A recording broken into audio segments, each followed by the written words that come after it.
Baya amesumbua sisi sana, na sasa tayari jana alikula buzi 3 na wamekufa. Na hawa buzi walikuwa tegemeo la huyo mama. Sasa hiyo shida imekuwa shida kubwa sana. Na sio hiyo tu, wamezoea kula mabuzi, wamekula kama boma 3 ama 4 hivi. Na shida tunao, serikali iko na hatuna usaidizi tumepata hata kidogo. Sasa tukiomba serikali tusaidie. Kunaye watu ambao wa hii WS na hawaja kuja kutusaidia. Sasa tukipiga watu wakipiga simu hawatufaidiki.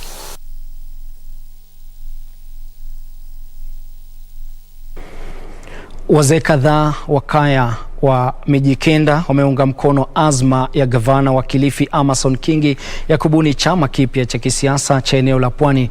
Wazee hao wanasema hatua hiyo itahakikisha umoja na kuvileta pamoja vyama vya kisiasa katika eneo la Pwani. Wazee hao wa jamii ya Mijikenda wamewataka magavana na wanasiasa katika eneo la Pwani kuunga mkono azma ya gavana wa Kilifi Amason Kingi ya kubuni chama cha kisiasa cha eneo hilo. Wazee hao wamewataka magavana Hassan Joho wa Mombasa na Salim Mvurya wa Kwale kwa mstari wa mbele katika kuhimiza kubuniwa kwa chama cha kisiasa cha eneo la Pwani. Tumeona sisi tuungane wa Pwani, tutengeneze chama na pia tuwe na masuala ambayo yale masuala yatatusaidia mbeleni. Kwa sababu sisi wa Pwani mara nyingi tuliachwa nyuma na kila kitu. Mwenyekiti wa kaya ya wazee wa Mijikenda mwenye Mwalimu Mrisho amesema chama cha eneo hilo kitaunganisha jamii na kupika jeki maendeleo ya eneo la Pwani. Sisi katika Pwani na yani Pwani nzima kutoka Lamu, Tana River, Taita Taveta mpaka Lungalunga. Sisi tunataka muungano wetu udumu. Na wale ambao hawataki kuungana na sisi, basi na sisi pia tutakuwa hatuna imani nao. Tumewapa ajenda zetu miaka na miaka. Kila wakati wa kura, kila mtu anakuja, mimi nikiingia nitawapatia mashamba zenu. Uzi wa siasa uende sawa, ndio uchumi wa watu wetu pia uende sawa. Gavana Kingi na aliyekuwa mkuu wa majeshi Jenerali Samson Mwatate walizungumza na wazee hao na kuunga mkono wazo hilo. Wazee hao walisema hayo kwenye tafrija ya kila mwaka ya Chenda Chenda katika kituo cha utamaduni cha Magarini. Na chama cha Automobile Association kimezindua kampeni ya umma kuhusu usalama barabarani huku kikilenga zaidi ya wanafunzi 20,000 kote nchini. Kampeni hiyo, mtazamaji, itaendelea hadi mwishoni mwa mwaka huu kwa minajili ya kuwajuza Wakenya kuhusu kanuni za usalama barabarani. Idadi ya ajali za barabarani humu nchini iliongezeka kwa 24.2 kufikia ajali 8,919 mwaka uliopita, huku watu 3,975 wakipoteza maisha yao. Takwimu za mwaka huu kuhusu mtazamo wa hali ya uchumi zinaashiria kuwa watu 8,026 walijeruhiwa kwenye ajali za barabarani mwaka uliopita, 4,969 wakiwa na majeraha madogo. Idadi ya watu waliofariki ilifikia 3,186. Na ili kudumisha usalama barabarani, chama cha Automobile Association kimeanza kampeni ya kutoa uhamasisho kwa zaidi ya wanafunzi 20,000 katika kaunti 47 kote nchini. When school are open and the children are going to school, some of them go very early in the morning, go to school very early in the morning, and some of them are not seen. And you remember that we have motorists on the way, we have bodabodas on the way, and so we want our kids to be seen when they are going to school. Akizungumza wakati wa hafla katika shule ya Lakewood Premier eneo la Utawala kaunti ya Nairobi, afisa mkuu mtendaji wa chama cha AA Francis Theuri amesema chama hicho kitatoa uhamasisho kwa wanafunzi kuhusu kanuni za usalama barabarani, hususan wanapoenda shuleni na wanaovuka barabara, na pia kuelimisha walimu na madereva wa mabasi ya shule. So we are giving sachets to school kids just to ensure that when they are going to school they are wearing something that is reflective and so that they can be seen. We also have a campaign where we are also training the bus drivers, and so that as they are picking the kids from the various homes and taking them to school, then they know how to manage them. Mbali na kanuni hizo, Kampeni hiyo pia itajenga uhusiano baina ya waendeshaji magari na wapita njia.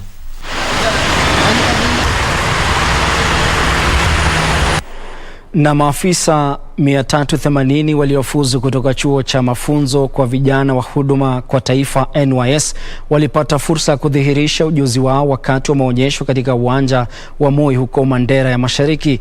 Wakati wa hafla hiyo, vijana kutoka kaunti ya Mandera walihimizwa kujiunga na shirika la NYS ili kujipatia mafunzo katika taaluma mbalimbali.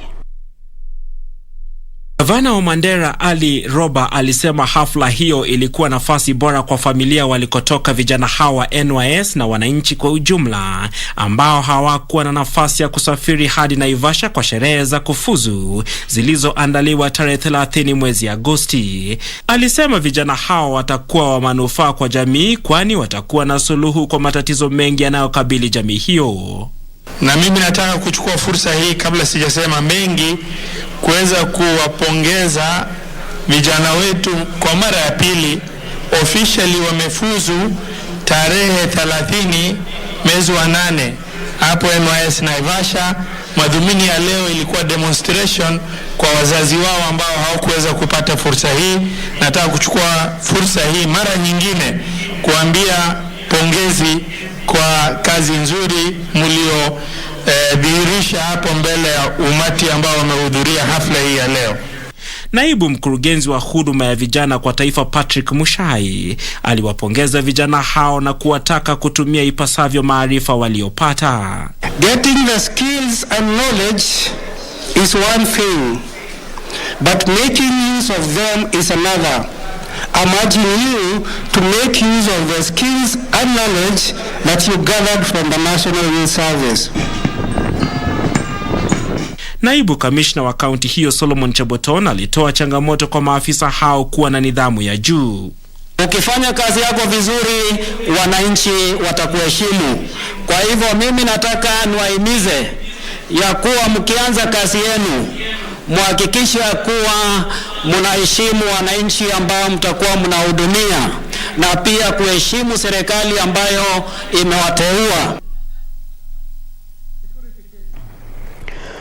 Tukitoka Mandera, mtazamaji, tuvuke mipaka tuelekee Busia ambapo wazazi katika kaunti hiyo ya Busia wametakiwa kuwapeleka shuleni watoto wao walio na ulemavu ili wanufaike na elimu ya mazoezi ya viungo.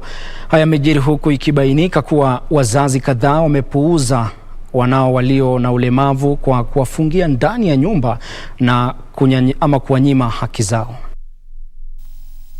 Akizungumzia swala hilo, mwalimu mkuu wa shule ya wanafunzi wenye mahitaji maalum ya Bugengi Evelyn Wanyama alihoji kuwa baadhi ya watoto hao waliotelekezwa wana talanta kama vile uchoraji na useremala miongoni mwa nyingine, na kuwataka wazazi kuwapeleka watoto hao shuleni ili wanufaike kupitia mtaala mpya wa KBC.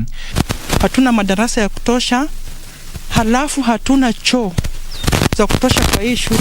Ambazo tuko nazo katika hii shule ni infrastructure.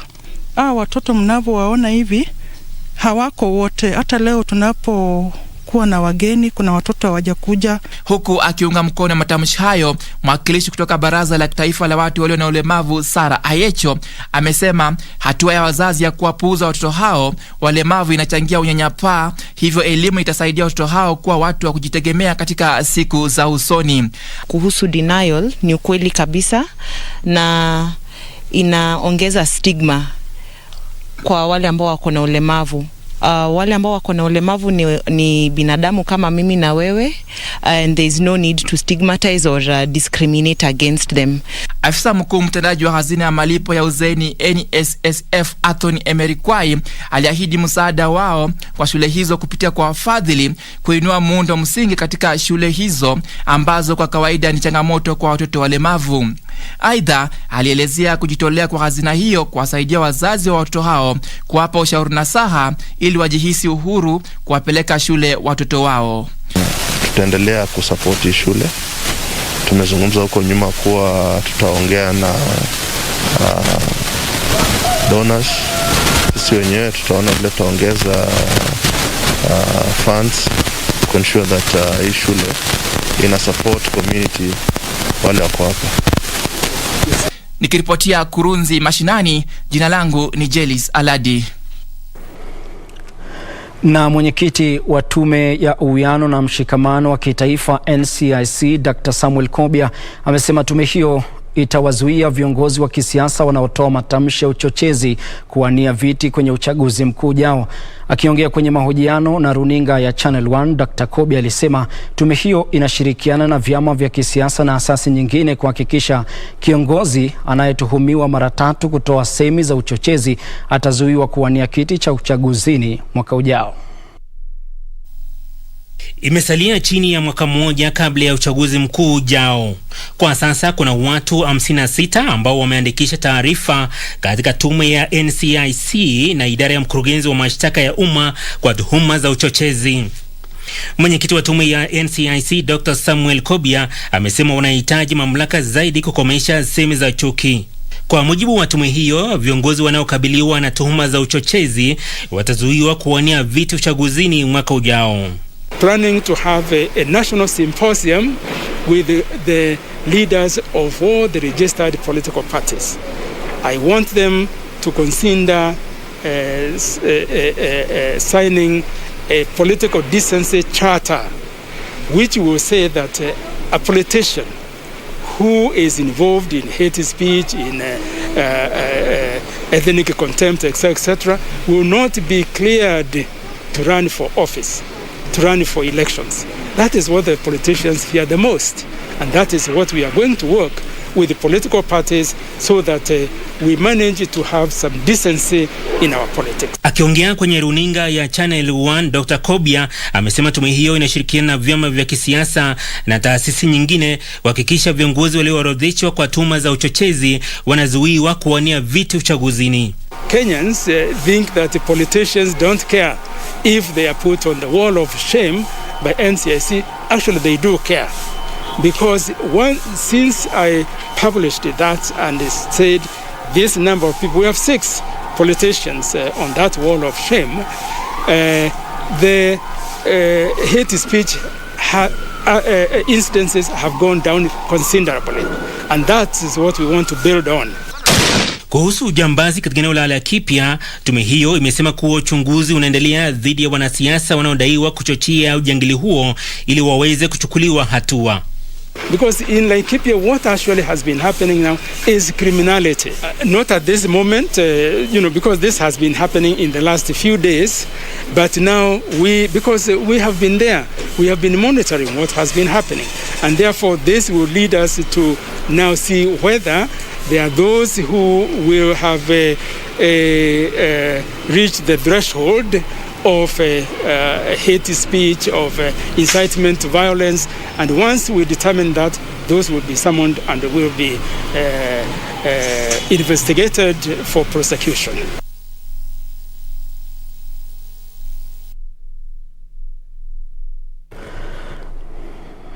Kumbuka mtazamaji, unazidi kutizama Kurunzi Mashinani.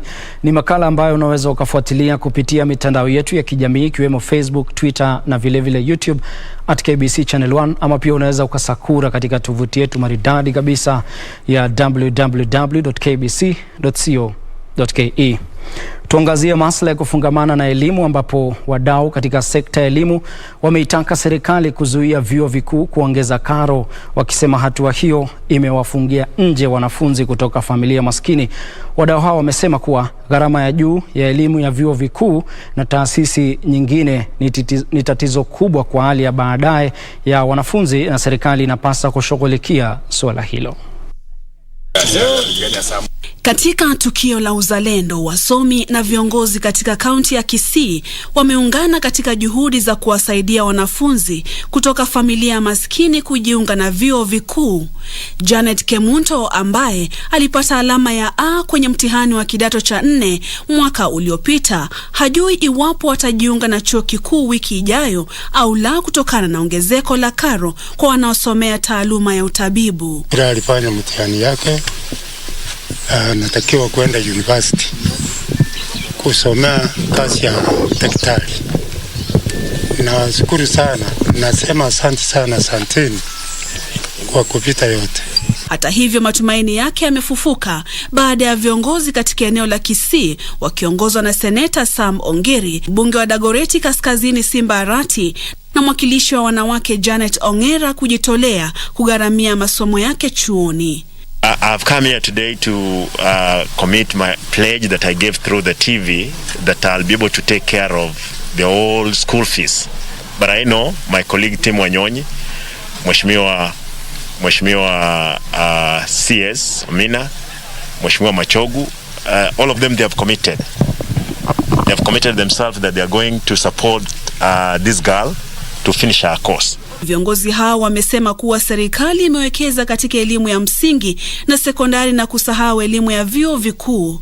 Viongozi hao sasa wameitaka serikali kupunguza karo ya vyuo vikuu. Able to cut, but there are certain hidden costs, like in the medical school, like in the school of engineering and architect, like in the school of agriculture. There are certain costs that must be accompanied with an ICT. There are certain costs that must be accompanied, like the computer, like the books, the medical books or technical books. Dissection kits. Dissection kits. This costs money, and when you want a good one that will last you a period of time without rusting, it's very expensive, and therefore this must be borne by the community and by the people themselves. Kurunzi, Mashinani. Mtazamaji, wanasema maji ni uhai na watu 80,000 katika kaunti ya Kajiado sasa watanufaika na mradi wa maji unaojengwa katika eneo hilo. Ujenzi wa mradi huo uliozinduliwa mwaka uliopita umefikia 40% na utasambaza cubic mita 5,000 za maji kila siku. Wakazi hao wa eneo hilo la Kiseria na Ongata Rongai katika kaunti ya Kajiado watafurahia maji safi baada ya kukamilika kwa mradi unaojengwa katika eneo hilo. Akiongea alipozuru mradi huo katika eneo la Nkaimurunya, waziri wa maji Sisili Kariuki alisema utatoa mita za ujazo 5,000 za maji kila siku. I'm satisfied with the progress so far. I want to appreciate the residents that they have found value in partnering and allowing very easy access of the pipes that I have followed through all the way from Odero. And now where we are in Gataka, we have managed to lay pipes. It is anticipated by the end of this project for it to be ready for handing over 230 kilometers distribution network of pipelines, including mains, will have been completed. This is going to benefit about 80,000 residents, following 8,300 connections that will be attributable directly to this project. Mbunge wa eneo hilo Joseph Manje alipongeza hatua hiyo akisema itawafaa zaidi wakazi wa eneo hilo. Nataka kuchukua nafasi hii kwa niaba ya watu wa Kajiado North Constituency na Kajiado County kusema asante sana kwa serikali ya Uhuru Muigai Kenyatta kwa kazi nzuri ambayo inafanya.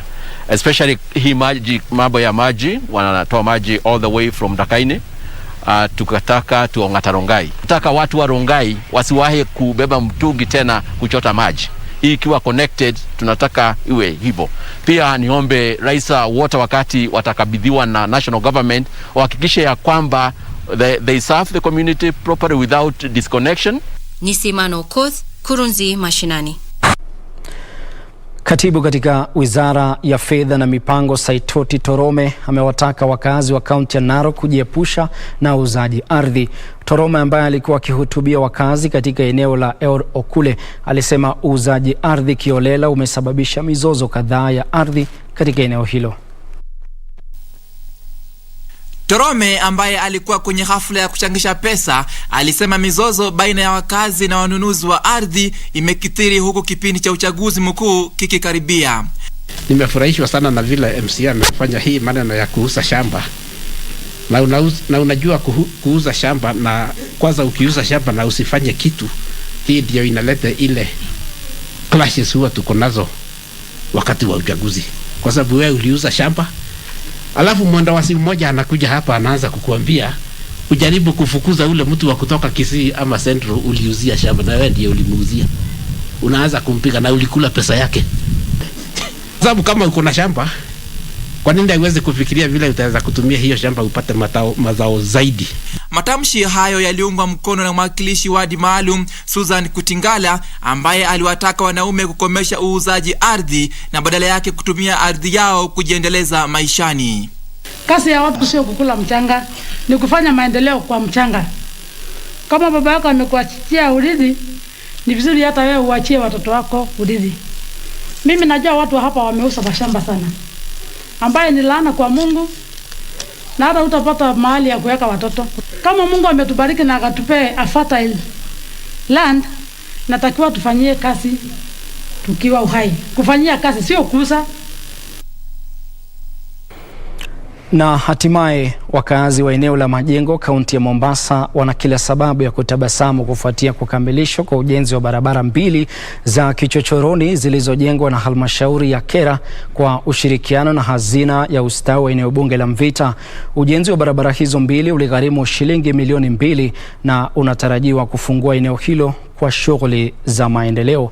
Akifungua rasmi barabara hizo, mbunge wa Mvita Abdul Somad Nasir alisema eneo hilo lilisalia nyuma kimaendeleo kwa miaka kadhaa.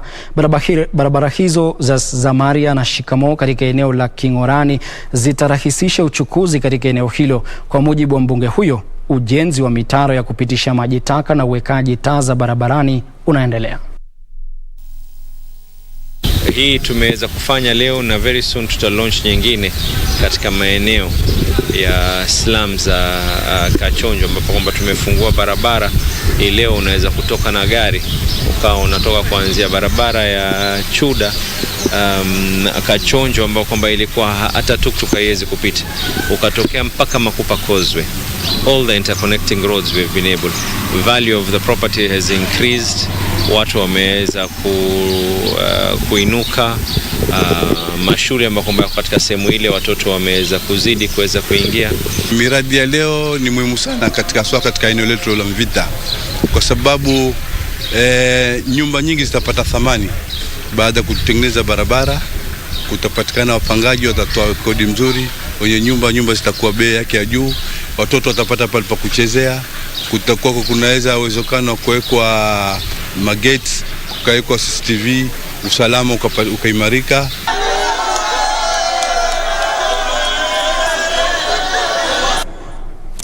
Na mtazamaji, taarifa hiyo kutoka eneo la Majengo huko Mombasa inahitimisha Kurunzi Mashinani. Imekuwa fahari yangu sana mtazamaji kukuletea Kurunzi Mashinani hii leo.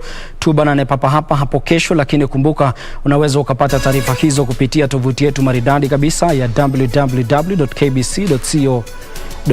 Lakini kwa sasa, kwa heri, uwe na heri, zidi kutizama KBC kwa habari ya kiki na tendeti. Mimi ni Ben Chumba.